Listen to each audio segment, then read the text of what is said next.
age-old question of Okay. should I do a traditional or Roth IRA? How you feeling about this topic? I'm excited for it. Looking forward to diving into it. I personally have both, and I would love to hear the reasons why someone might want one versus the other if they only have the choice of one. Yeah.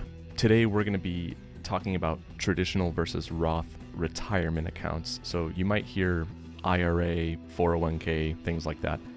In general, we're just talking about traditional versus Roth.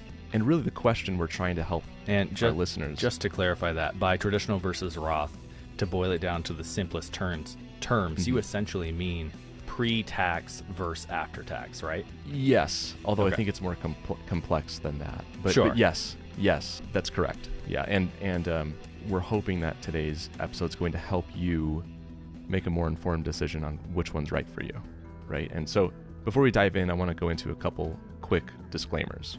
The focus of today's episode is not going to be on the mechanics of, contributing to traditional or Roth accounts, or the rules, the contribution limits, the eligibility penalties, and things like that. Going to request that you look those things up just to save time on today's episode. We're trying to focus. They do change year over year. They do. Yeah. Yes. We want to focus on the question, which one is right for me and for my situation. Second disclaimer I want to throw out there is I have a personal bias towards Roth accounts. I'm just going to put that out front. You will likely hear my enthusiasm and passion for Roth accounts come out in many ways and shapes and forms as we discuss it today. You are not alone there, by the way. You're not alone.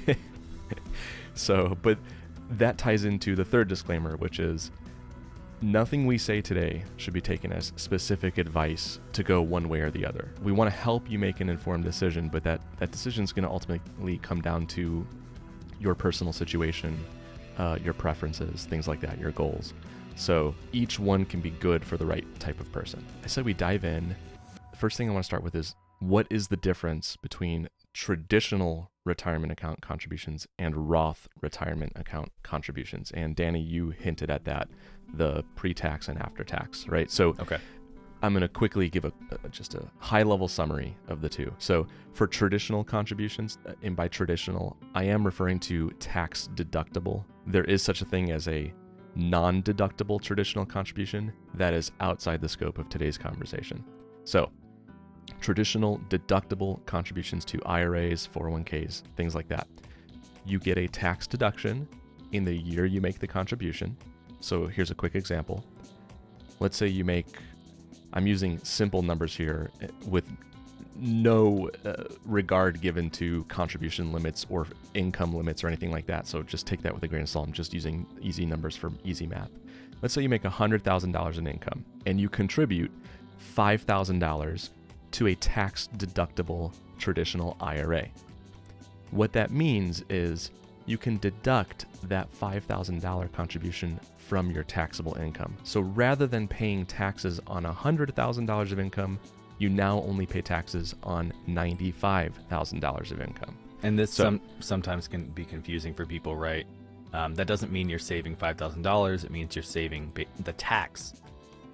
You're saving on the tax of that you would have paid on that $5,000, which for many people, maybe 20-ish%, you would have saved approximately $1,000. Yes, correct. Yes, that's a great call out. There's a difference between a tax deduction and a tax credit. Again, not going into that today. For a tax deduction, as you said, Danny, you're just not paying taxes on that $5,000 of income, which, as you said, if you were in theory paying 20% in taxes, you would have saved $1,000 in taxes owed on that example. So, all right, so you get a tax deduction the year you make the contribution.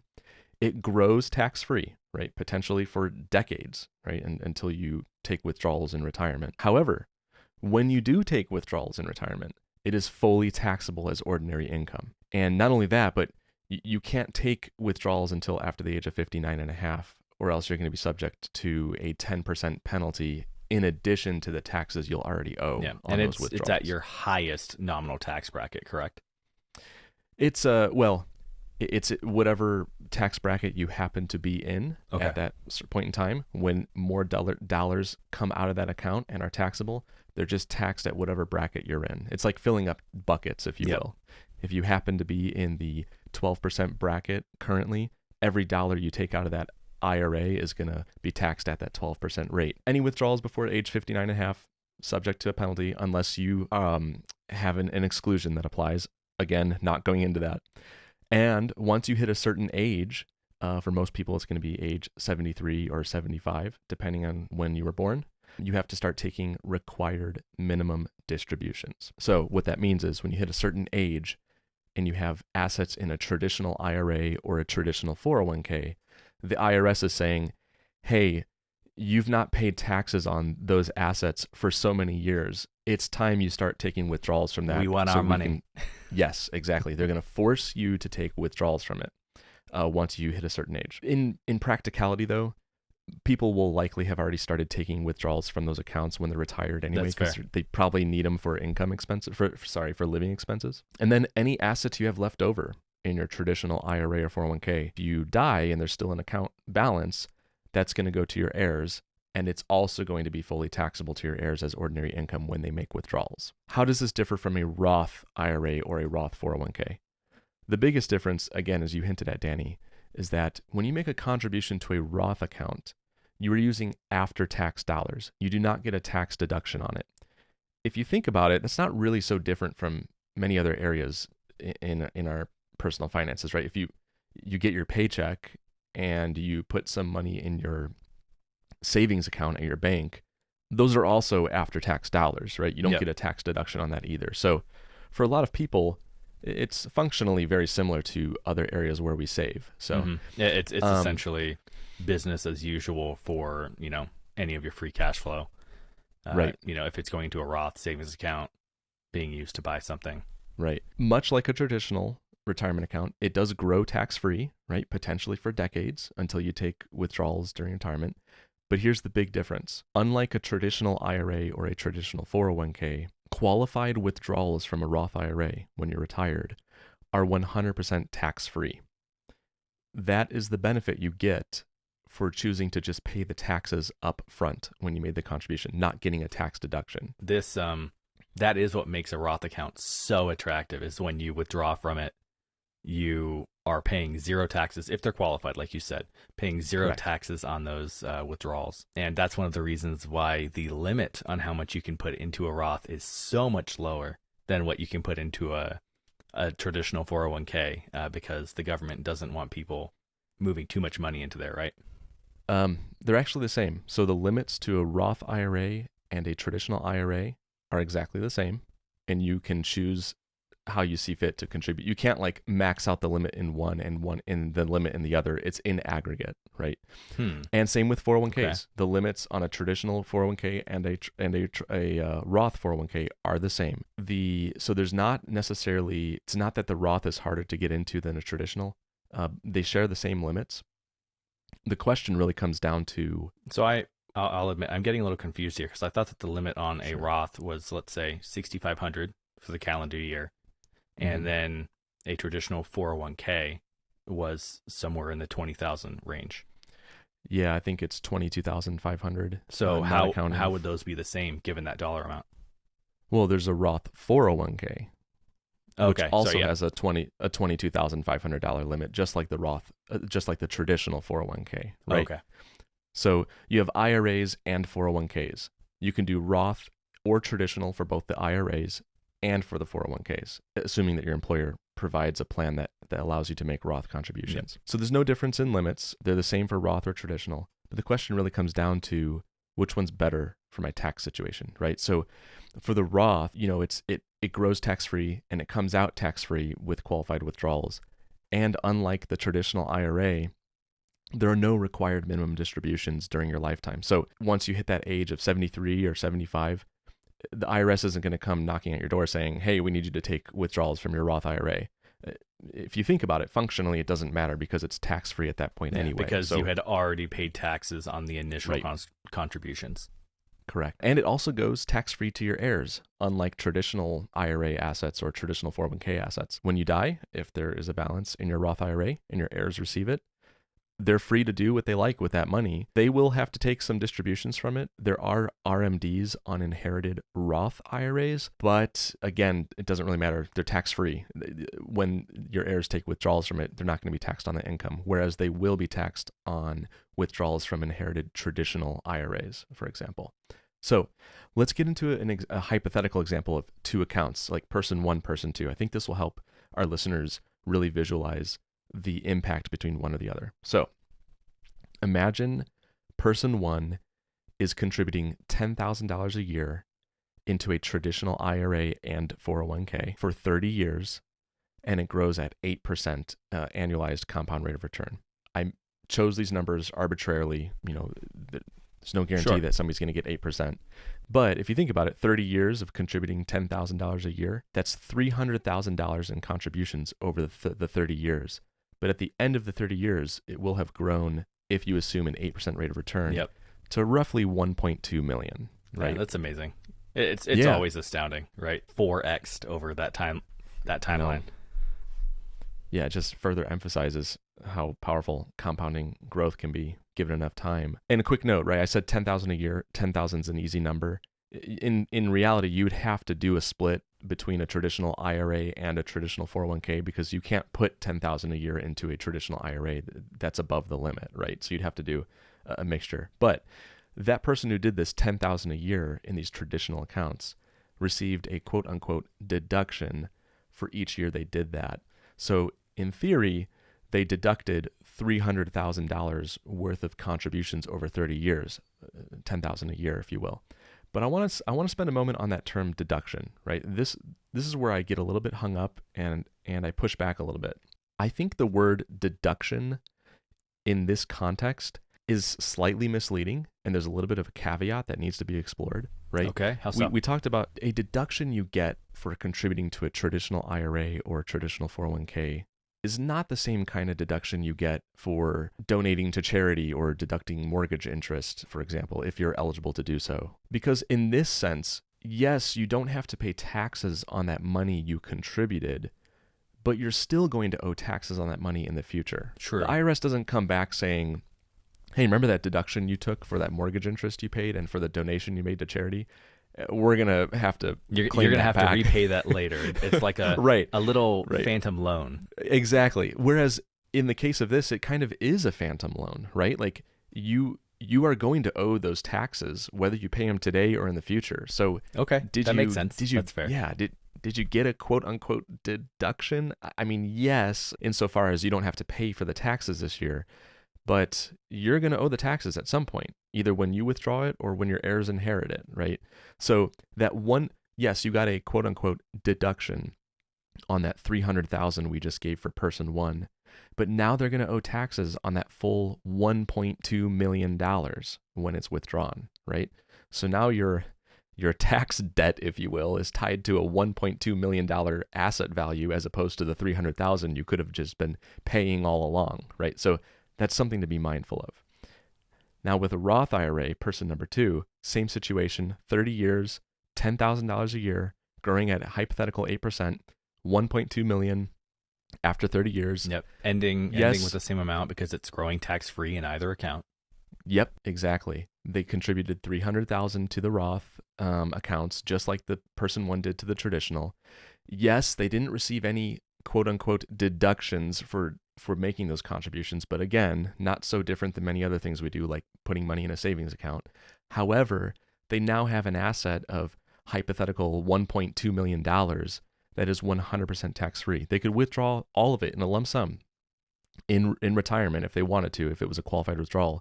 No questions asked. There's no tax owed. And no taxes to their heirs either, right?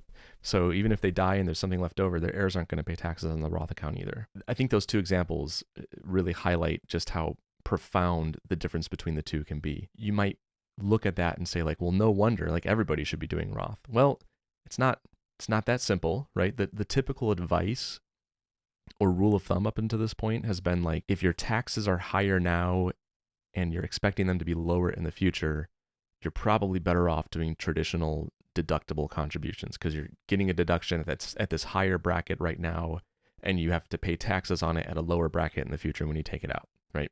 Seems pretty logical. I don't know if it's always that simple, though. I think there's more nuance to go into there. Okay. I see that you had this like true or false situation set up. If you could Yeah. if you could call like explain that really quick, I Yeah. would like a chance to just kind of roughly answer it and like in the form of a question, and then you can tell me how wrong I am. No. Thanks for reminding me of that question. I'd been wanting to ask it. So this is not only to you, Danny, but to our listeners as well. Here's a question. True or false? Person one contributed $10,000 to a traditional 401k, and person two contributed $10,000 to a Roth 401k. They both saved the same amount of money. True or false? Okay. Okay. So I'm going to give an answer and then I have a caveat here. So I'm Sure. going to say false. The traditional 401k saved more money in this year because they saved 10,000 plus whatever the tax on that would have been. But how do we factor in the taxes they pay on the back end? That's my follow up to my answer. That's a great question. I think I think we're going to get into some of that challenging question in just a little bit, but you're right? It becomes really difficult to project into the future and to try to make a guess as to how much did they save on taxes today versus how much are they going to ultimately pay in the future, Yeah. and was there any type of benefit to be had from that? Did person Also, one save more money? I just want to confirm. I would say your answer was correct. It is false. Even though they both contributed 10,000 to an account, person two saved more. So that's the part where I'm differing from you, right? Why did they save more? Because they chose to just pay the taxes now. We know that you're going to owe the taxes at some point. So you don't see the taxes paid show up in that contribution amount of $10,000, but they still paid it, right? It might have been $2,000, right? If they're in some 20% tax rate or so. They actually contributed more money towards their savings goals today than person one did, because person one chose to punt off the tax liability that they're going to ultimately owe. They chose not to pay that bill because they didn't want to pay it today. They want to pay it in the future. Okay. So that's where I was going with it.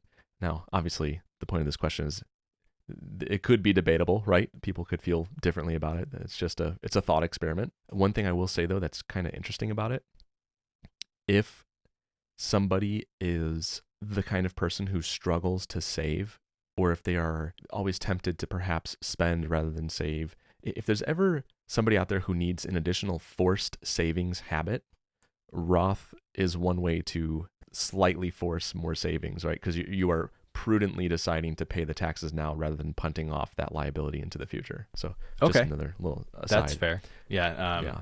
Because it's typically being taken right out of your paycheck, and you're not having to handle it after tax once it hits your accounts. Exactly. But going back to the question, though, which one's right for me? Traditional deductible contribution or Roth contribution?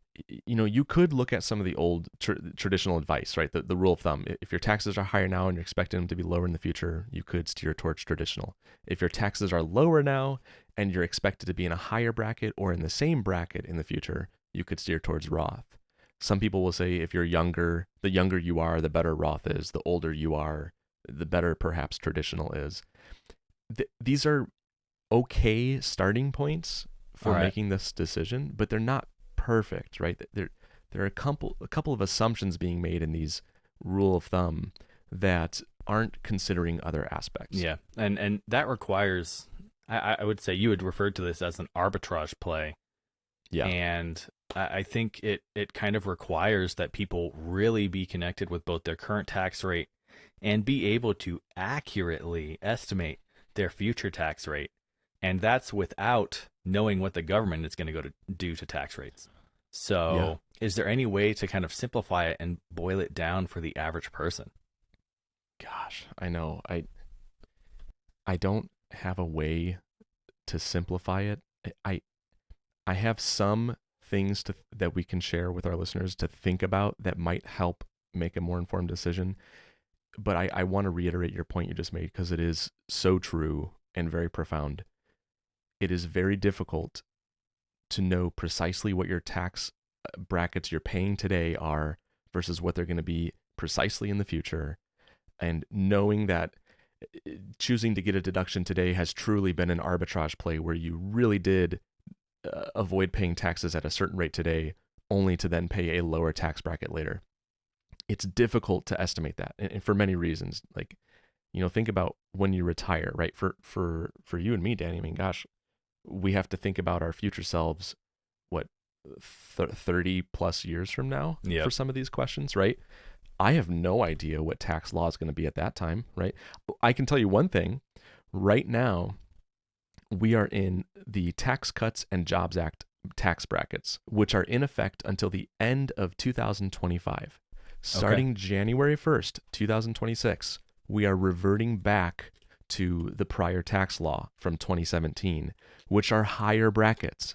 So we already know on the horizon coming up, tax brackets are going to go up. Now, could things change between now and then? Could laws be passed that extend the current tax brackets? Yes. Could laws be passed that increase the current tax brackets even before the beginning of 2026? Yeah, in theory, right? We don't know, right? So that's already a huge unknown factor. Another thing too is, like, when you're retired, most people in this country are going to have Social Security retirement benefits. Some might have a pension, but then the rest of your income needs to be made up from other investments, right? I mean, it could be your personal savings, regardless of where it is. Yeah. Hopefully invested, but I mean, some people, might have that savings tied up in real estate or literal cash, which is not ideal, but some people do it. Yeah, and that's why I'll often hear an assumption people make.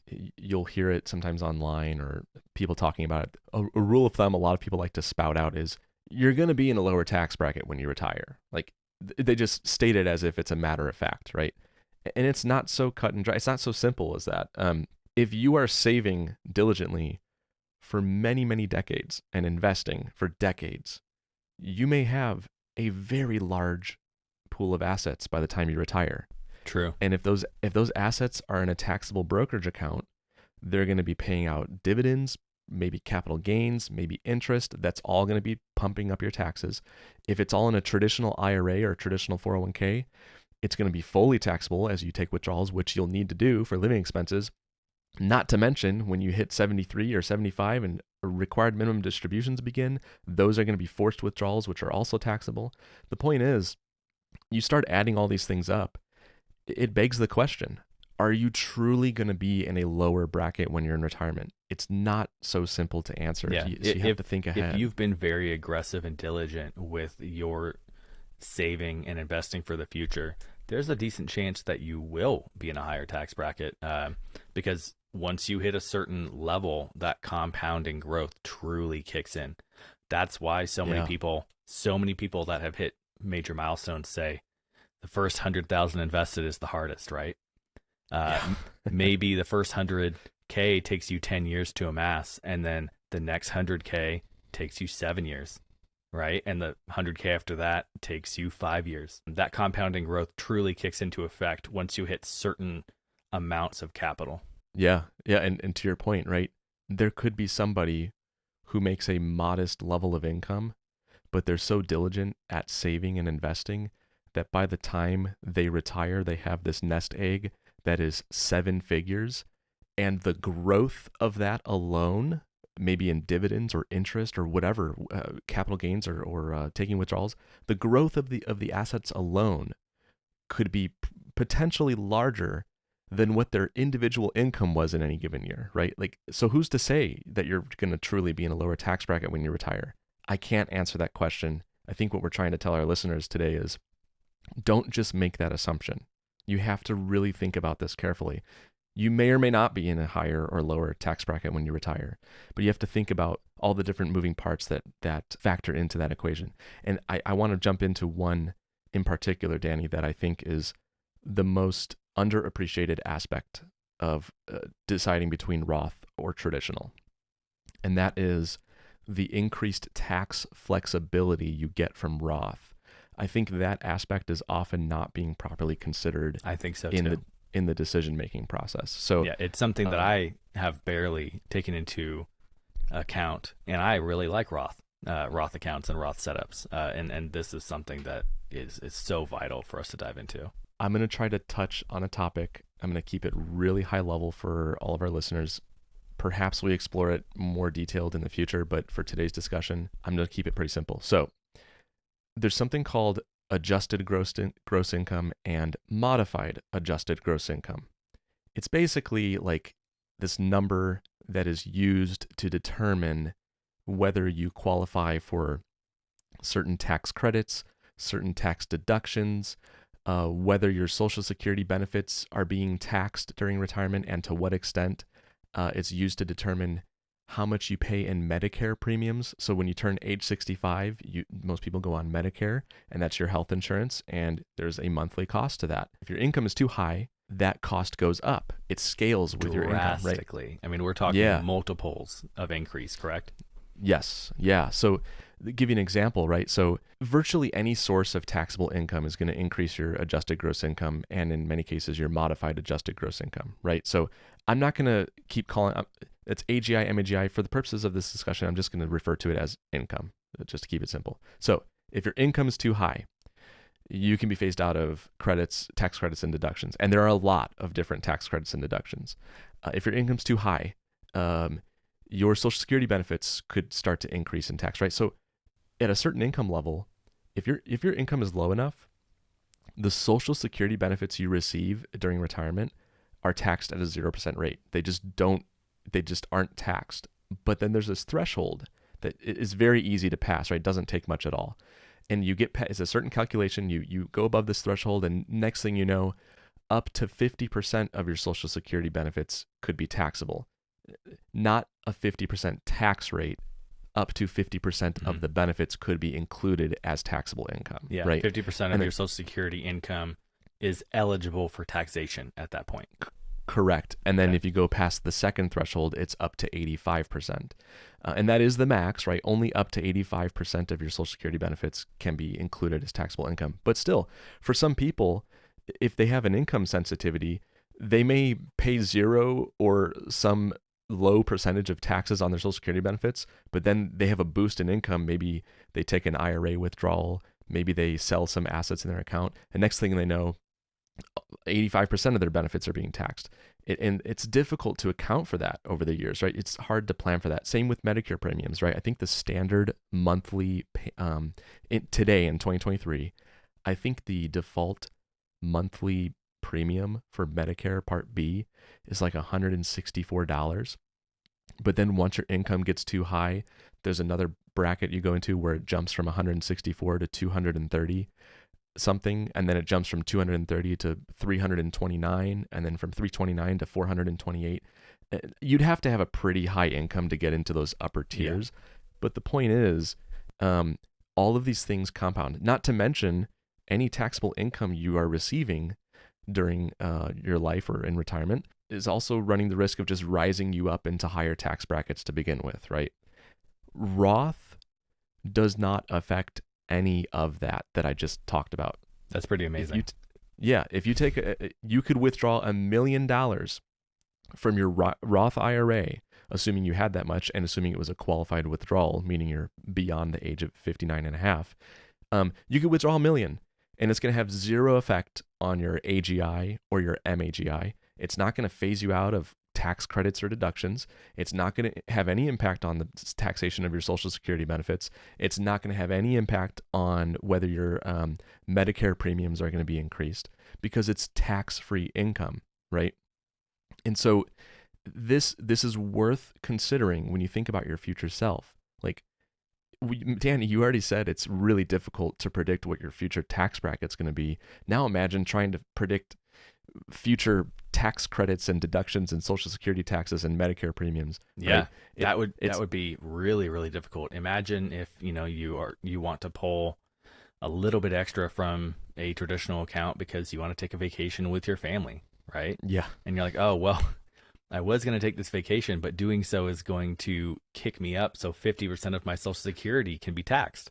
Right. That is a crazy hit for, something as minor as, I'd like to take a trip or something. It sounds profound when we talk about this, but this income sensitivity, again, this is where you probably are seeing my enthusiasm for Roth come out. Let's take a step back, though, and let's check my bias at the door for a minute. Okay. In all fairness, the Social Security taxation is pretty easy to trigger. You do not need much income to do it. Really? Okay. A lot of tax credits and deductions may or may not really apply to many retirees. Sure. And on the Medicare premiums, you really do got to get into some pretty high brackets before you start to see these really drastic increases on the premiums. So take it with a grain of salt. But the point in bringing this all up is that Roth does give you that flexibility to avoid those potential headaches. And it also takes away the guessing game of or the anxiety of wondering if those are going to even be a problem in the future. So that is a benefit worth considering. I want to get into some personal stories, Danny, because I've worked with a lot of clients. Yeah. So let's do it. Yeah. So I've worked with a lot of clients who were wealthy and had traditional retirement assets to the tune of $1 to $5 million. Right. Okay. I've had a client. I used to work with a client in the past that had a traditional IRA of like 5 million or so at that time. I'll remember this one client wanted to pay off a mortgage, right? And I think on one of the mortgages they had, it was like $500,000, like 500,000. They're like, that's still a pretty large mortgage heading into retirement. Yeah, I think they had just like, moved. I don't know why they had that. I'm forgetting the story, but sure. You meet any person who's retired Yep. or near retirement, and a lot of people, and I can understand this sentiment, a lot of people don't like to have a mortgage in retirement. That's often a common goal. I certainly don't want to. I don't want to enter retirement with a mortgage. Exactly.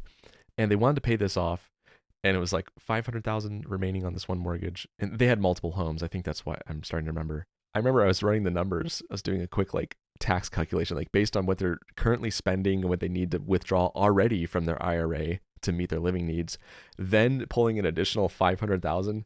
I remember we were in a meeting and I was like, yeah, so to pay off this $500,000 mortgage, we're going to need to withdraw like 800,000 from your IRA. Oh no. Because of the taxes though, on the distribution. Exactly, yeah. Yeah. And the only pool of assets they have to pay for those taxes is the IRA, right? Okay. And so pulling out money from the IRA to pay for the taxes is also incurring more taxes because you're pulling money out of the IRA. Next thing you know, it's like, oh my gosh. And they were so stressed about it. They felt completely trapped. Now, let's take a step back to reality. I think anybody who has 5 million in an IRA and has multiple homes to be worrying about this problem, right? Like a lot of people are never fortunate enough to be in that situation, right? So all things said and done, big picture, they're going to be okay. Yeah. But if they did do that, that tax would certainly hurt. It hurts to be hit with that much tax, right? Yeah. So in that kind of situation, I think I personally would just pay it off over maybe 2 to 3 years instead, and maybe pay a little bit lower tax rate on an initial lump sum. That's you're gonna be an amazing financial planner, Danny. Yes. Okay. That's exactly that. That was good thinking. Yes, and that's exactly what I think. If I recall correctly, I think that's what we recommended they do. We had built out. This was still during the Tax Cuts and Jobs Act, and so we said, hey, we know tax brackets are going up in the beginning of 2026. Let's split this up into equal payments throughout the remainder of the Tax Cuts and Jobs Act every single year to just really spread out and maximize, keep it the lowest marginal tax bracket as possible as we pay off this mortgage. And, that was what we had to do. So, that's a huge example. Let's take it to a more realistic example that's probably more applicable to most people. Same with the mortgage sentiment. I think a lot of retirees don't feel like they should have to take out a vehicle loan, right? Most retirees who have done a pretty good job at diligently saving have enough money to pay for any vehicle they want in cash, right? Sure. There's no need to take out a car loan. Technically have enough to pay cash for whatever they want to buy, as long as it's not some kind of exotic vehicle. And I just remember there was another client who wanted to buy a really nice truck, and I want to say the truck was $50,000 to $60,000. And I remember running the numbers and coming to them and saying hey, I think you're going to need to withdraw $75,000 to $80,000 to pay for this, $60,000 truck, right? Just because of the tax that will be owed on the distribution. Right. Okay. Because, and again, I should clarify. These are clients who have put themselves in a situation where the majority of all of their not their net worth per se, but their assets, their liquid assets, are in these traditional IRAs or traditional retirement accounts, right? Which are fully taxable. And so I, I have seen so many retired clients become stressed out about these things. You gave a great example, Danny, Sure. going on vacation. Maybe you want to, maybe you're retired, you want to help your kids and grandkids maybe with education or supporting them. Well, if you're all in traditional accounts, you're going to have to account for this tax bite. And we're just not tuned into doing that. We're so used to having our paychecks account for all the taxes we owe. Something happens when you retire and you realize, oh crap, like I have to account for taxes on top of this. And now That's this, true. And not you only know, that, an employer is no longer withholding it automatically. You right. literally have to take that additional money and set it aside and pay, usually quarterly, to the government in terms of tax payments, right? Your tax situation as you do this will become more and more complex, and you'll have to maybe do things that you didn't in the past when you were actively working.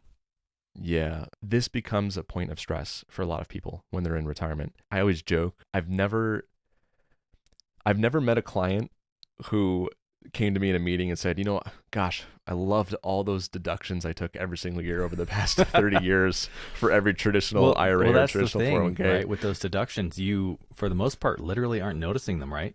Because you Yeah. budget, you Yep. have to budget and live off of your income as if those deductions or that income didn't exist anyway.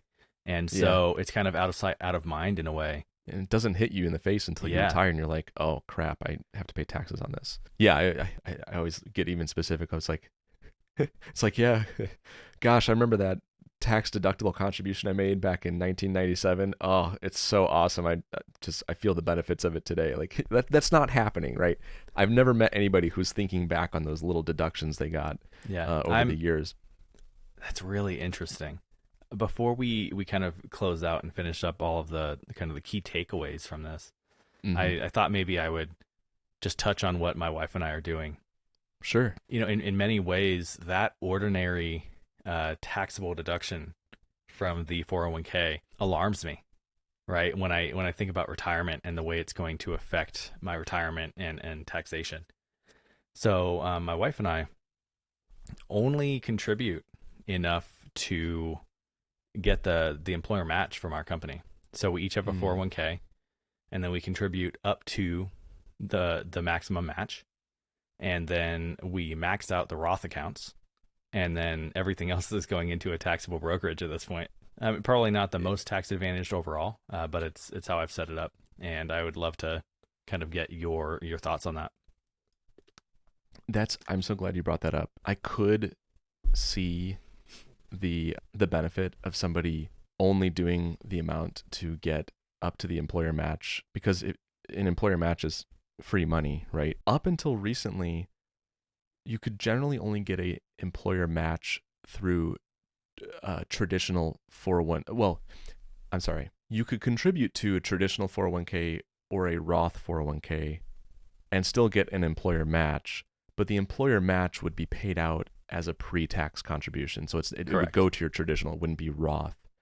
However, the Secure Act 2.0, which passed beginning of this year, 2023, there was some language in there about employer matches to Roth 401ks. Now, I don't know the full rules or details on it, and I don't think it's actually really been widespread or rolled out just yet, but I do think that's on the horizon. Okay. But don't quote me on that. I can confirm that my employer or our employer does have a Roth 401k option, and they do not contribute employer funds to the Roth 401k. Yeah, and that's always been the case, I think, up until just the beginning of this year. But I don't know if that goes into effect until next year or in 2025. And I think there still actually has to be IRS clarification on that. I don't know for sure. Okay, I would that just makes say, sense. don't quote me on it. But yeah, so to your situation, though, I think when it comes to deciding on what's best for you, like some of the big takeaways here would be make sure you're eligible to make a deductible IRA or a Roth IRA contribution to begin with. You, depending on your income, you may not be allowed to. And then also check with your employer to see what their retirement plan offers. traditional or Roth 401k, understand the plan specifics. And then the next thing to do would be think about your current tax situation and your expected future tax situation. Back to what you said, Danny, that's easier said than done, but put some thought into it, and ask yourself, is there a clear or meaningful arbitrage play there? Am I very obviously in a higher tax bracket now than I will be in the future? Mm-hmm. If so, traditional deductible plans might be the way to go. I'm pretty confident that our retirement tax situation would be higher than our current tax bracket. That would lend yourself to doing Roth. Yeah. Okay. That makes sense. I mean, it's not always that cut and dry, but sure. Certainly if you are expecting your future taxes to go up and your income to increase over time, doing Roth now could be more appealing than doing traditional. The other thing is think about the flexibility of a Roth account, right? Is that important to you? Even if your taxes are difficult to anticipate in the future, even if you end up being in a lower bracket in the future and you don't know that for sure, perhaps you like the idea of having that flexibility of a Roth account with the tax sensitivity we discussed. And ask yourself, are your future taxes really going to be that much lower than your current taxes, all things considered? I don't have the answer to that for people, but it's worth discussing that. It's worth asking that question. Yep. And realistically, most people won't have that answer either. You truly will need a professional to help you guide through that whole calculation process. Yeah, I mean the decision's gonna come down to your personal goals, your personal situation, your preferences, and you really have to think about the pros and cons with each decision. And I don't think there's ever a perfect decision, right? Because hindsight's always 20/20. You may get to the point of retirement and look back and say, "Oh, I would have been better off doing Roth," or "Oh, I would have been better off doing traditional." That's very true. Like you said, hindsight is always 20/20. None of us are going to make the perfect decisions. We don't know what's coming up. And contributing to any of these is far better than not, right? As long as you're taking some form of action in some way towards this, it's better than not jumping in and not saving for the future. Agreed. Yeah. Well, to our listeners and to you, Danny, I hope you all found this helpful. I know it's a big decision. It's a little more complex, but it's important to be thinking about this. It's a common question people come across with every employer. Oh, I noticed my 401k gives me the option between regular or Roth. Which one should I do? Right? Hopefully this episode has helped give you some more insight on what to be thinking about and how to decide on what's a better fit for your situation. Absolutely. Yeah, this has been great. Thanks so much, Chris. To everyone listening, absolutely. Hope that you found this very informative. And as always, have a great week. Take care.